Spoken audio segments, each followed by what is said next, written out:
یہ جو کابل ہے افغانستان کا دارالحکومت، کابل میں سور بہت زیادہ ہو گئے، آبادیوں میں آ جاتے تھے، لوگوں کا نقصان کرتے تھے۔ تو حکومت نے فیصلہ کیا کہ کابل کے ارد گرد جو جنگلات ہیں ان میں آپریشن کیا جائے اور سوروں کو ختم کیا جائے۔ سرکاری کارندے بندوقیں رائفلیں لے کے پھیل گئے جنگلوں میں اور سوروں کو مارنا شروع کر دیا۔ ادھر ادھر سے بھاگ بھاگ کے ایک آخری جنگل تھا، سور سارے اس میں بڑی تعداد میں جمع ہو گئے، اتنے زیادہ تھے کہ مارنا ممکن نہیں تھا۔ انتظامیہ نے یہ کیا کہ اس جنگل کے چاروں طرف پٹرول چھڑکا، خشک پرانا جنگل تھا، اس کو آگ لگا دی۔ آگ کے شعلے جب بلند ہوئے اور ہر موت ہی موت کا سما، تو ایک بوڑھا سور اس نے جمپ لیا اور اس آگ کے اوپر سے اچھل کے باہر آ گیا۔ باہر جب وہ سڑک پہ آیا تو سامنے بندوق بردار کھڑے تھے۔ جب اسے ان کی بندوقوں کو دیکھا دوبارہ اس نے جمپ لیا اور واپس آگ کے اوپر سے جنگل کی طرف مڑ گیا، اور جب وہ دوبارہ پیچھے مڑا تو اس نے اپنا منہ آسمان کی طرف بلند کیا، آسمان کی طرف اس نے منہ اٹھایا اور اسے زور سے چیخ ماری، ایسی چیخ کہ پورا کابل لرز گیا۔ یہ آواز کہاں سے آئی ہے؟ اس چیز کی آواز ہے۔ جو ہی اس سور کے منہ سے وہ خوفناک چیخ نکلی، آمن فامن ادھر ادھر سے بادل آ گئے دوڑتے ہوئے۔ لوگ دیکھ رہے ہیں، او بادل آ رہا ہے، او بادل آ رہا ہے۔ سارے بادل جمع ہوئے اور اس جنگل کے اوپر ایسی بارش ہوئی کہ کابل کی تاریخ میں اس طرح کی بارش نہیں ہوئی، اور وہ شعلے مارتیاب ایک لمحے میں بجھ گئے۔ نتیجہ یہ نکلتا ہے اس سارے قصے سے کہ مخلوق کوئی بھی ہے، چیونٹی سے لے کر باز تک اور باز سے لے کر کتے اور خنزیر تک، ساری مخلوق کو پتہ ہے کہ مصیبت آ جائے تو اس مصیبت کو دور کرنے والی ذات صرف اللہ کی ذات ہے۔ انسان کو یہ نہیں پتہ۔ انسان مصیبت کی گھڑیوں میں درباروں کی طرف بھاگتا ہے، مزاروں کی طرف بھاگتا ہے، تویزوں کی طرف بھاگتا ہے، پیروں کی طرف بھاگتا ہے، فنکاروں کے پیچھے بھاگتا ہے، کبھی ادھر بھاگتا ہے، کبھی ادھر بھاگتا ہے۔ اس کے سوا جتنی مخلوق ہے وہ غم میں، صدمے میں، دکھ میں، مصیبت میں اللہ کو پکارتی ہے۔ اللہ فرماتے وَالطَّيْرُ صَافَّاتٍ، یہ پرندے تم نہیں دیکھتے فضا میں پر پھیلا کے اڑ رہے ہیں؟ طیر کہتے ہیں پرندے کو، صافات کا معنی کھلے پروں والے پرندے۔ یہ جو پرندے فضاؤں میں اڑ رہے ہیں پر کھول کے، یہ تمہیں نظر نہیں آتے؟ یہ کوئی مذاق ہے؟ یہ اللہ نے کوئی کھیل تماشا تو نہیں بنایا اس کائنات کو اور کائنات کی چیزوں کو؟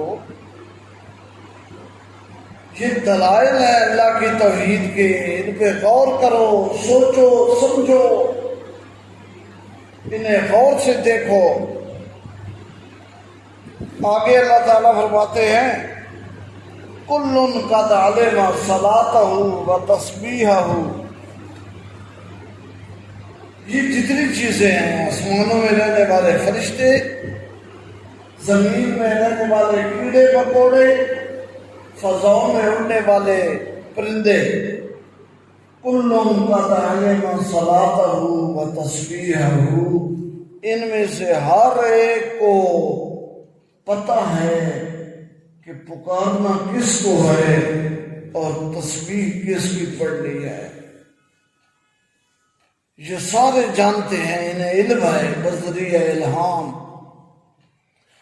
انہوں نے کسی اسکول میں تو نہیں پڑھا اور کسی کالج میں تو نہیں پڑھا، کسی یونیورسٹی میں نہیں گئے، کسی مدرسے میں نہیں گئے، ان کو علم کیسے ہے؟ کل قد علم، ان میں سے ہر ایک کو علم ہے، یہ جانتے ہیں۔ یہ علم انہیں اللہ نے دیا ہے۔ کس چیز کا علم ہے؟ صلاتہ و تسبیحہ۔ صلات میں معنی دعا، ویسے صلات کا معنی نماز ہوتا ہے، یہاں صلات کا معنی دعا ہے۔ صلاتہ و تسبیحہ، ان میں سے جتنے بھی مخلوق ہیں سب کو پتہ ہے دعا کس سے مانگنی ہے، پکارنا کس کو ہے، مدد کس سے مانگنی ہے، فریاد سننے والا کون ہے اور تسبیح کس کے نام کی پڑھنی ہے۔ یہ ساری مخلوق چلتے پھرتے یہی تسبیح پڑھتی ہے، سبحان اللہ و بحمدہ، سبحان اللہ العظیم۔ انسانوں تم بھی ان باتوں پہ غور کرو۔ واللہ علیم بما یفعلون، اللہ جانتے ہیں جو کچھ تم کرتے ہو اے انسانوں، تم کیا کرتے ہو یہ بھی اللہ کو پتہ ہے۔ یہ کیا کرتے ہیں؟ یہ اللہ کو پکارتے ہیں۔ تم کیا کرتے ہو؟ اللہ کو پتہ ہے۔ وَلِلَّهِ مُلْكُ السَّمَاوَاتِ وَالْأَرْضِ، اور یاد رکھو آسمان و زمین میں بادشاہی اللہ کی ہے، اللہ کے سوا کوئی بادشاہ نہیں۔ جو بھی سمجھتا ہے کہ میں بادشاہ ہوں اور آج کے بعد میں ہی میں ہوں، تقدیر اسے ایسی جگہ پھینکتی ہے کہ وہ حیران ہو جاتا ہے اور دیکھتا رہ جاتا ہے یہ کیا ہو گیا۔ بادشاہی صرف اللہ کی ہے، بادشاہ صرف اللہ ہے۔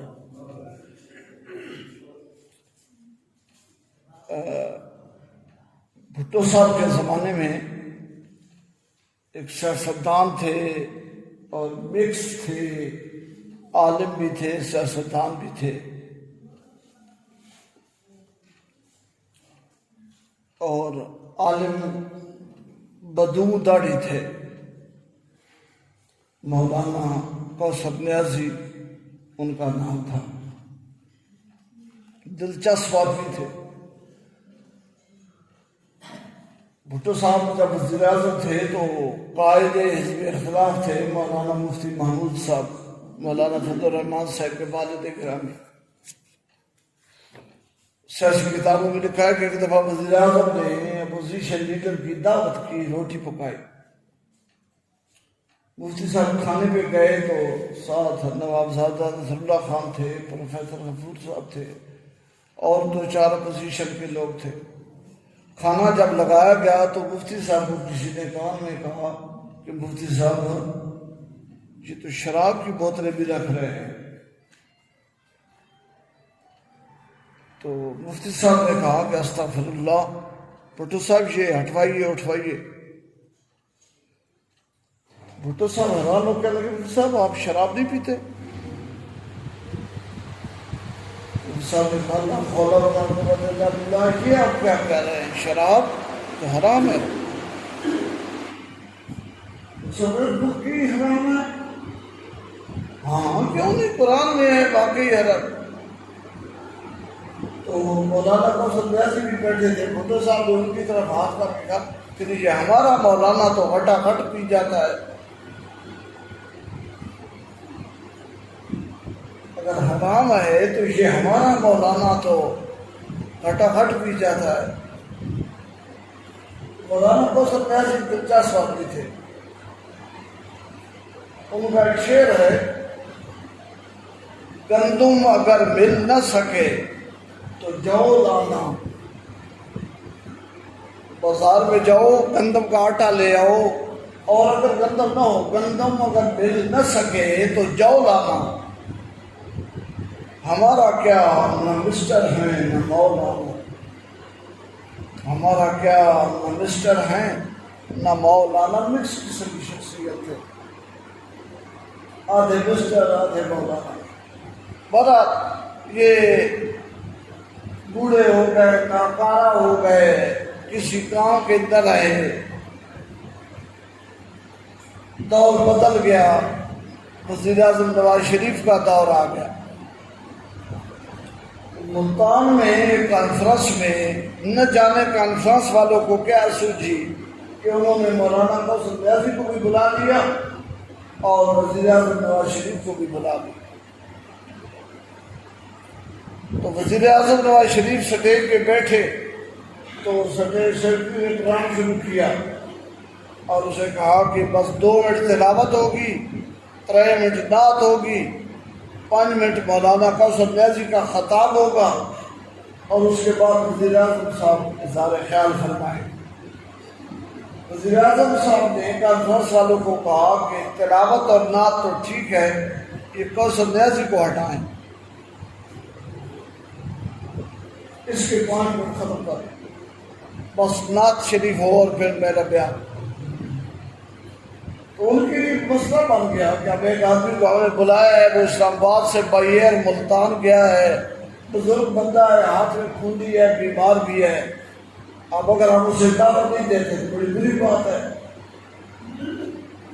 پریشانی کے عالم میں انہوں نے مولانا کوثر نیازی کو کان میں بتایا کہ وہ وزیر اعظم صاحب بہت جلدی میں ہیں، ان کی یہ خواہش ہے کہ تلاوت ہو، نعت ہو اور پھر ان کا بیان. کوثر نیازی نے کہا کہ مجھے صرف 1 منٹ کا ٹائم دے دے، صرف 1 منٹ. پھر نواز شریف کی منت کی گئی کہ جی وہ بس آدھا سیکنڈ، آدھا منٹ. چلو. تو کوثر نیازی صاحب اٹھے اور انہوں نے کہا کہ تقریر تو میں نہیں کرتا کہ وزیر اعظم صاحب جلدی میں ہیں، میں صرف ایک شعر پڑھوں گا. اور پھر انہوں نے شعر پڑھا اور کمال کر دی. شعر یہ تھا، تجھ سے پہلے بھی کوئی شخص یہاں تخت نشین تھا، تجھ سے پہلے بھی کوئی شخص یہاں تخت نشین تھا، اس کو بھی خدا ہونے کا اتنا ہی یقین تھا، اس کو بھی خدا ہونے کا اتنا ہی یقین تھا. قرآن کہتا ہے وَلِلَّهِ مُلْكُ السَّمَاوَاتِ وَالْأَرْضِ، زمین و آسمان میں بادشاہی صرف اللہ کی ہے اور کوئی بھی بادشاہ نہیں. جو سمجھتا ہے میں بادشاہ بن گیا ہوں وہ مارا جاتا ہے. اس لیے عاجز بنو، انکساری کرو، انسان بنو.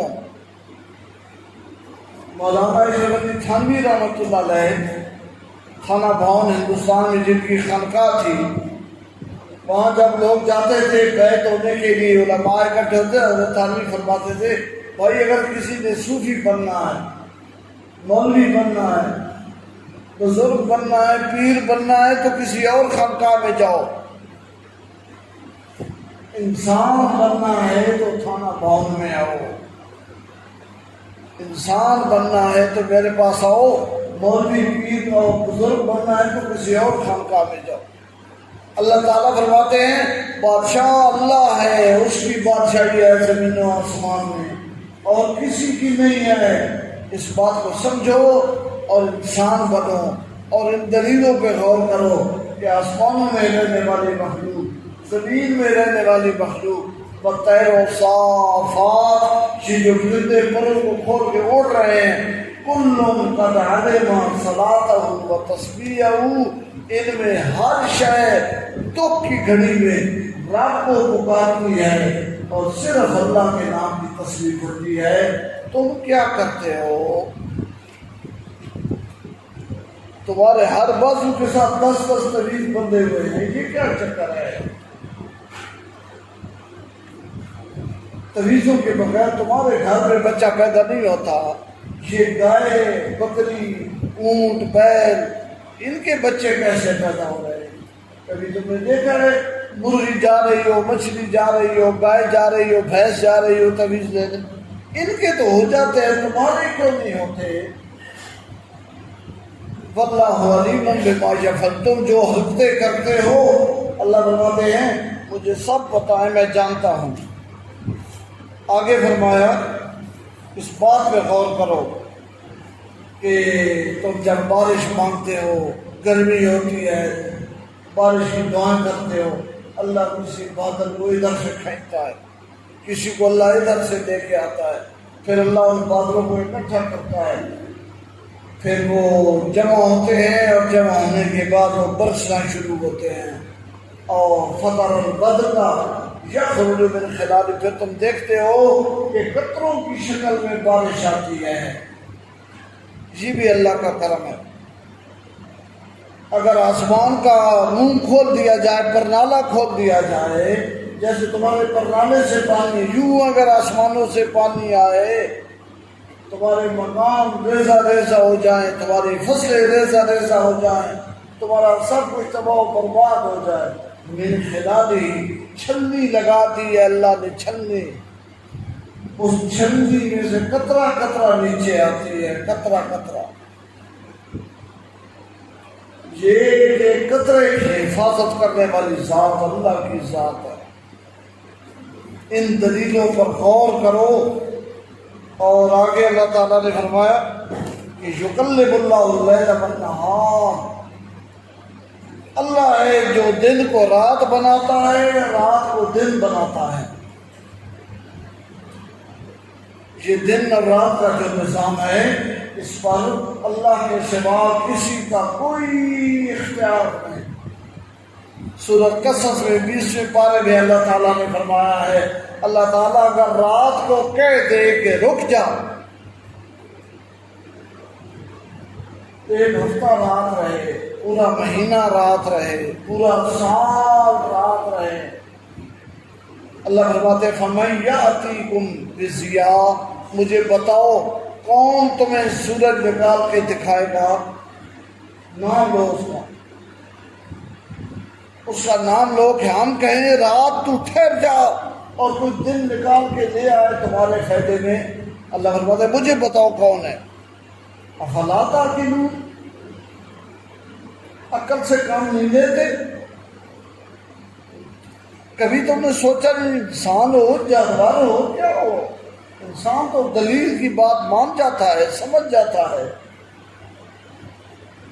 انسان غلط راستے پہ گزرا ہے، ایک دفعہ اسے کو کہے ادھر سے نہ گزرنا تو وہ کبھی نہیں گزرے گا، وہ سمجھ جائے گا کوئی وجہ ہے۔ ڈنگر ہوگا تو وہ پھر ادھر جائے گا، پھر ادھر جائے گا، پھر مار کھائے گا۔ اللہ فرماتا ہے ڈنگروں کے لیے میں نے دوزخ بنائی ہے، انسانوں کو کے لیے میں نے دلیل بنائی ہے، انسان دلیل سے بات سمجھ جاتا ہے۔ یقلب اللہ اللیل والنہار، اللہ رات کو دن بنا دیتے ہیں، دن کو اللہ تعالیٰ رات بنا دیتے ہیں۔ اللہ نے 20ویں پارے میں فرمایا ہم دن کو اگر کہہ دیں کہ رک جا، فَمَن يَأْتِيكُم بِاللَّيْلِ، مجھے بتاؤ کون ہے وہ جو تمہیں رات لا کے دکھا دے۔ افلا تبصرون، تمہاری کھوپڑی میں عقل نہیں ہے، بصیرت نہیں ہے۔